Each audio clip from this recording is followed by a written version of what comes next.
Hi, this is Shadi, and today we're gonna see Islam Makhachevs' recent fight against Charles Oliveira in UFC. A lot of people are talking about it, but for me it's very fundamental judo that he has used. Not to say that it's bad, but as I always say, the fundamentals will take you very far, even at the highest level, and today we're gonna see exactly that. So what he did was, the first one here, the takedown that a lot of people are sharing. For me, this is Ashi Guruma. A lot of people are calling it Harai Goshi, but in fact the hips are doing very little work. He's just wheeling him over the leg, blocking the far knee. So here, this is another example that he's done in the past, simply blocking the leg and wheeling him over his own. So Ashi Guruma, very little involvement with the hips. So here you see the hips are completely outside.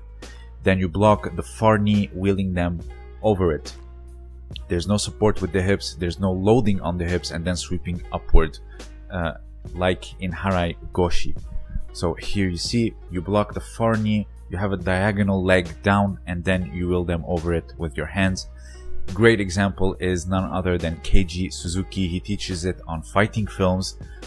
Here you see he blocks the far leg and then just wheels them down using his hands. The hips are on far and outside, only the side of the hip making very little contact.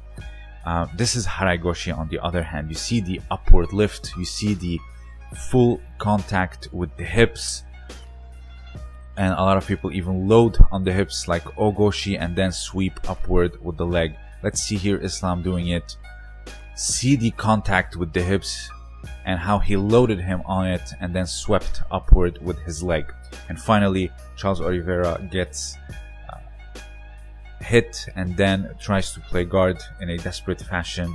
Islam cracks through it very easily and goes into katagatame, or shoulder hold. Shoulder hold can be done on one knee, two knees, and even you can flatten yourself out, maintaining the hold. With the gi, you can actually support if they are trying to roll towards you by grabbing the collar and keep putting pressure on the shoulder. It's called a shoulder hold, katagatame, for a reason. So all you need to do is maintain the pressure on the shoulder that's pressing the head. A lot of people obviously get suffocated by it and simply tap out. So this is a very quick judo clinic. A lot of people are talking about it.